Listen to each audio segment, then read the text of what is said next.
Hey, how you doing, Scott? I'm You're looking doing a bit well. fresh, mate. You're too fresh for having just crossed the Atlantic.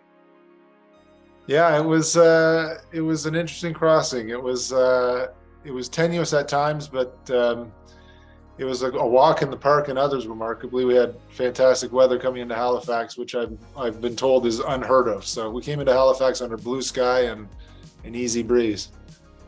Now I'm fascinated. Obviously, we've spoken a lot about sailing across the Atlantic and this trip in particular, but it's a different thing actually doing it and being inside that base bin, the noise, the water, the uncomfortable stuff. So, do you still want to do the Vendée Globe, Scott?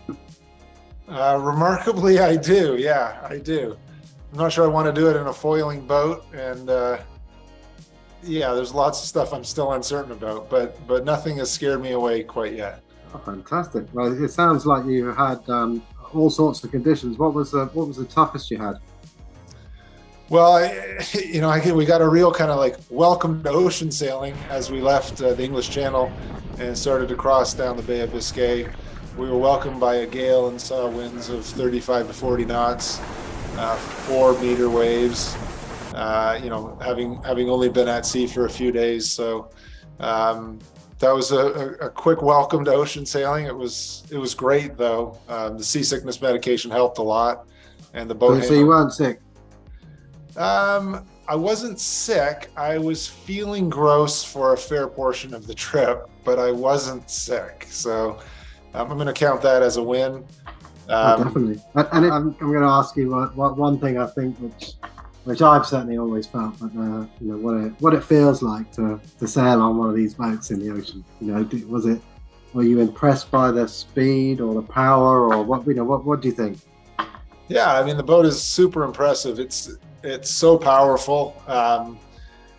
Compared to the proportions of any other boat, it's almost like the sail is twice the size it should be. But of course, it has a keel and a ballast and all that to counteract that. But super powerful and handles really well. It has an amazing grip on the water. I just, at times where you think you're heeled over so much and there's so much weather helm this boat should round up, it just doesn't, remarkably. And it's very slippery fast, I would call it downwind. You're off the wind at 140 degrees and 10 knots, it's doing 11 or 12. It just seems that it's going about 50% faster than it should be. So it's a fun boat to sail, that's for sure.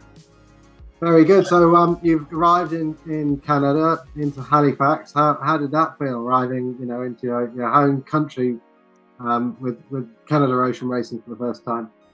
Yeah, it was really, really neat pulling into Halifax. As I said, we came in under blue sky with pretty fair winds, which was really nice in the middle of the day. So this was on a weekend as well, so there were a lot of people out sailing and motoring, and we had a number of people call us on the radio. A very, very warm welcome. Oh, fantastic. And what was it, beers and lobsters on the dock, was it?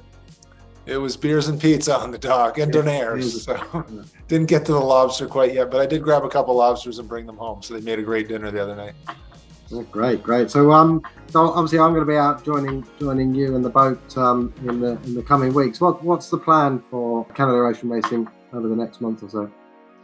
Well, we've got a very busy tour planned. The boat is right now on its way to Montreal, so we have a few days planned in Montreal. Then we're going to Toronto for the end of September, and we have a number of events planned there. An event with Magenta, event with Maple Leaf Sports and Entertainment, with some of the yacht clubs as well, and some open to public days as well.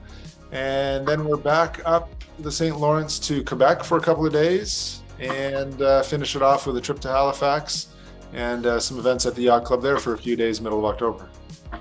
Fantastic. And the objective obviously is to try and introduce the boat, the sport, the campaign to as many people as possible, isn't it?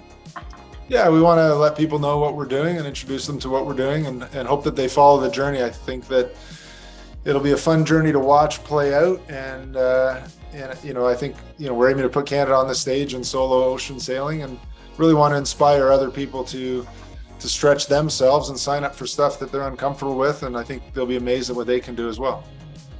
Brilliant, Scott. Well, I'm looking forward to seeing you in a couple of weeks. Well done on your first crossing, and be the first of many, mate. Well done. Thanks, Alex. Appreciate your help and mentorship.